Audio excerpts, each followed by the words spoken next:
Hey guys, this is Adolfo from ursuscode.com, and today I'll be showing you how serverless function can help you simplify your integrations, and I'm going to do this within roughly 10 minutes after this brief intro. First, let's talk a bit about serverless functions. Serverless functions are also known as functions as a service. This means that you only need to worry about coding your logic in a function, and the service provider will do the rest. Other benefits include that the hardware and software is fully managed, scales automatically almost instantly, and you only pay for whenever your function runs, so it can be very inexpensive. Some of the most popular serverless providers are Amazon Lambda, Azure Functions, and Google Cloud Functions. For this demonstration, we will use Google Cloud Functions. So let's take this common scenario. We have a Shopify account and we have a NetSuite account, and we want to leverage Shopify Webhooks to send data to NetSuite in real time. But oh surprise, you don't get any data in NetSuite once you trigger the webhook in Shopify. You spend hours trying to figure out what you did wrong, but turns out that Shopify webhooks are just not compatible with NetSuite, and there's nothing you can do about it. So what are your options? You can either set up a server to serve as middleware, but depending on your organization, you may need to hire an IT guy to set it up and maintain and manage the server along with credentials. You may also need to figure out how to install dependencies and in which programming language your code will run, as well as providing logging, reporting, so on and so forth. An alternative also, as well, is you could change your integration to polling based, so therefore you'll be losing the ability to receive your messages in real time.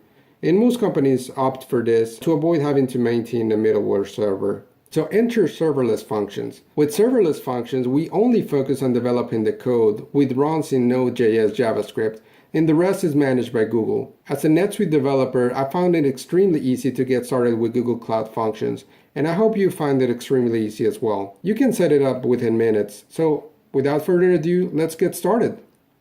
In this scenario, we have a NetSuite account and a Shopify account, and we want to have a webhook in Shopify that sends the data to NetSuite. For NetSuite, we have a webhook receiver, which is a Suitelet, and the logic is very simple. All it does is that it logs the request. So we have our deployment here, and we're going to test the deployment by making sure that the requests are being logged, and here it is.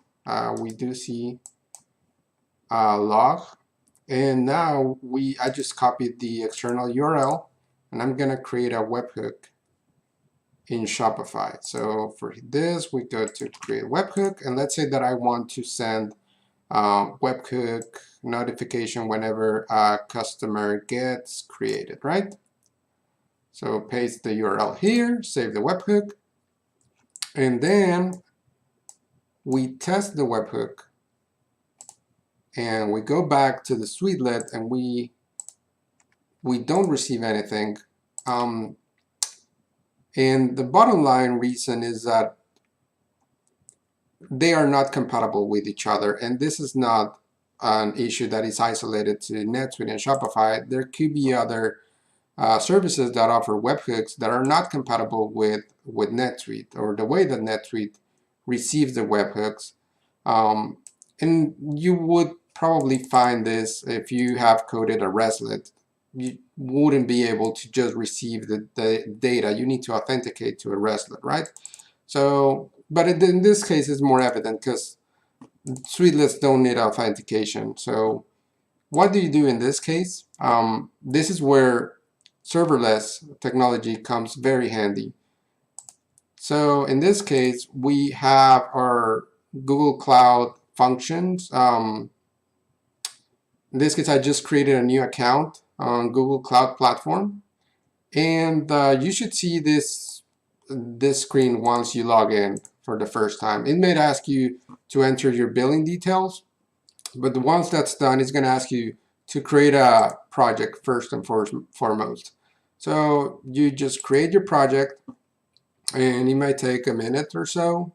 So the project is created now, and after this we go to the navigation menu, and then select the Cloud Functions.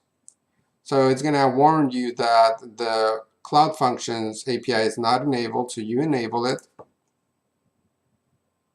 And that might take another minute. Okay, so now you're able to create your first function.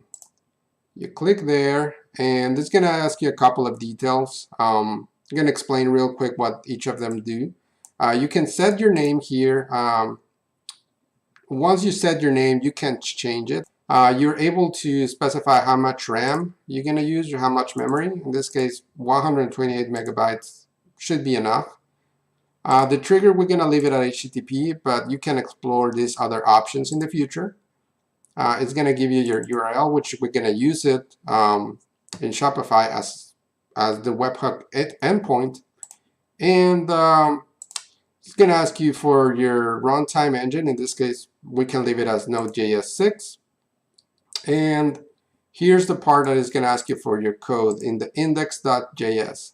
There's also the package.json, which we're not going to cover here, but you should be able to add configs and plugins and other stuff within this package.json. But so let's go back to the index.js, and here's a basic example. It's just going to output hello world. We're going to replace this code with the one on the website. So we go to the website. If you don't know already, the link is in the description. This is my personal website. And we're going to copy this function and paste it over here. Here, the basic overview of this code is that it's going to receive a request and is going to route that request to another URL, in this case, our NetSuite endpoint. So we're going to go to NetSuite, copy the external URL, and paste it here.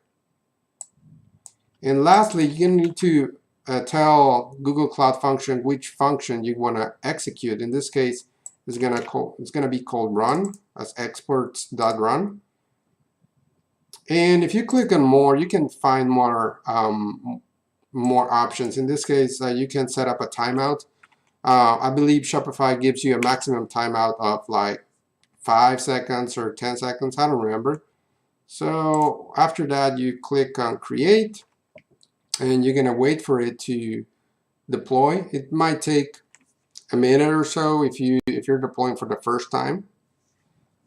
While it's doing that, let's actually go ahead and copy that URL that I was talking about. This is going to be found on the trigger tab in the function. So here's the URL. If we copy this and replace it on the Shopify webhook, every time that we send a notification to this URL, it's going to be routed to NetSuite. So it is still deploying.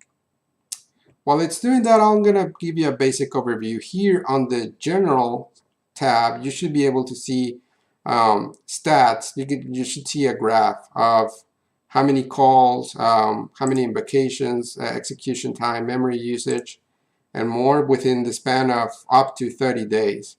So we can see right now that the function has been deployed. It's going to give you some versions here. Once you deploy more versions, make any changes as well. You should be able to edit the code from here by clicking on edit.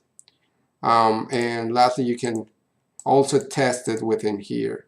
So let's go ahead and test the actual webhook by clicking here on the send test notification. And if we check on NetSuite, there we go. We are actually receiving the data. And if we expand on this JSON that was received, we can find the headers, the body, we have the customer details, and there's nothing in the query. So if you want to use the same webhook, the same endpoint to receive different webhooks, one thing that I've worked in the past is just appending some query parameters. So for example, here, you can set up to send type equals customer creation, right? And you can save this webhook, and then you can create a new one for whenever a customer gets updated, right? So you would